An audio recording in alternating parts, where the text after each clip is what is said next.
আন্দোলনের মুখে নতুন নিয়োগ পাওয়া ৫৯ ডিসির মধ্যে ৮ জনের নিয়োগ বাতিল করেছে জনপ্রশাসন মন্ত্রণালয়। গতকাল সচিবালয়ে অনাকাঙ্ক্ষিত ঘটনার জন্য ১ সদস্যের কমিটি গঠন করা হয়েছে। কমিটিকে ৭ দিনের মধ্যে প্রতিবেদন জমা দিতে বলা হয়েছে। অন্তর্বর্তী সরকার গঠন হওয়ার পরপরই নতুন জেলা প্রশাসক নিয়োগের জন্য কাজ শুরু করে জনপ্রশাসন মন্ত্রণালয়। সেজন্য গত ১৫ দিনে প্রায় ৬০০ কর্মকর্তাকে যাচাই বাছাই করে তারা। এরপর তাদের মধ্য থেকে ২ দফায় ৫৯ জেলাতে নিয়োগ দেয়া হয়। কিন্তু এই পদায়ন নিয়ে প্রশ্ন তোলেন পদবঞ্চিতরা। যেখানে কিন্তু সবাই শান্তিপূর্ণভাবে সাথে সাথে আলাপ করছে যে বিষয়টা আপনারা একটা যৌক্তিক সমাধান করবেন, যাতে করে মানে একটা অথেন্টিক একটা হয় যে সমস্ত অফিসার সত্যিকারের যোগ্য, মেধাবী, সৎ, এবং এদের মধ্যে যারা সৎ, মেধাবী, যোগ্য আছে তারাও যাতে থাকে। দুপুরে জনপ্রশাসন মন্ত্রণালয়ের সিনিয়র সচিব গণমাধ্যম কর্মীদের বলেন, সবাইকে সংযত আচরণ করতে হবে, তা না হলে প্রশাসনের শৃঙ্খলা ভেঙে পড়বে। গতকাল দুপুরে জনপ্রশাসন মন্ত্রণালয়ে একটা অনাকাঙ্ক্ষিত ঘটনা ঘটেছে। আমরা এটাকে বলতে পারি বিশৃঙ্খলা এবং অশোভন আচরণ, এবং আমাদের মতোই সহকর্মীদের দ্বারা ঘটেছে, যেটা অনাকাঙ্ক্ষিত ছিল।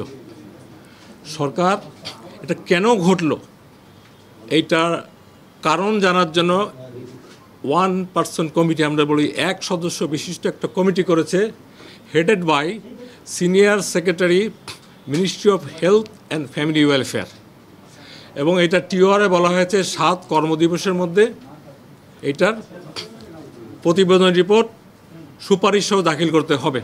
সচিব জানান, যাদের বিরুদ্ধে অভিযোগ পাওয়া গেছে ইতোমধ্যে তাদের নিয়োগ বাতিল করা হয়েছে।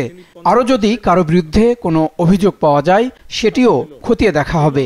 বিভিন্ন অভিযোগের ভিত্তিতে, অনেক দিনের পুরনো তথ্যের ভিত্তিতেও যেই সমস্ত পদায়নকৃত জেলা প্রশাসকের বিরুদ্ধে ভ্যালিড অভিযোগ পাওয়া গিয়েছে, এটা এই আপনারা জানেন একটা স্ট্যান্ডিং বাছাই কমিটির মাধ্যমে ডিসি ফিট লিস্ট হয় ৫ জন, ক্যাবিনেট সেক্রেটারি হেডেড বাই।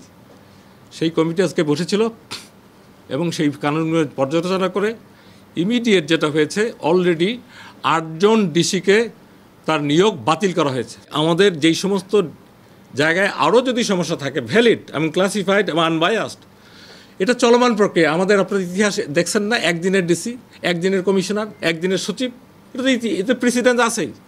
অতএব ইট ডাজ নট ম্যাটার। আপনারা জনস্বার্থে কাজ করতেছেন, আমরাও জনস্বার্থে কাজ করছি।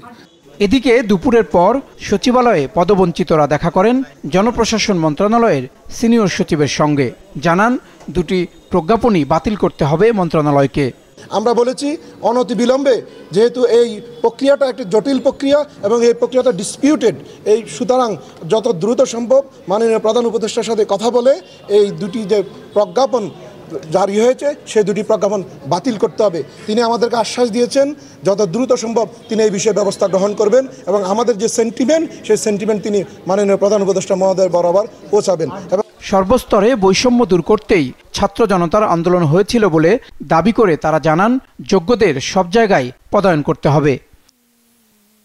জাহিদ সেলিম, মাছরাঙা সংবাদ, ঢাকা।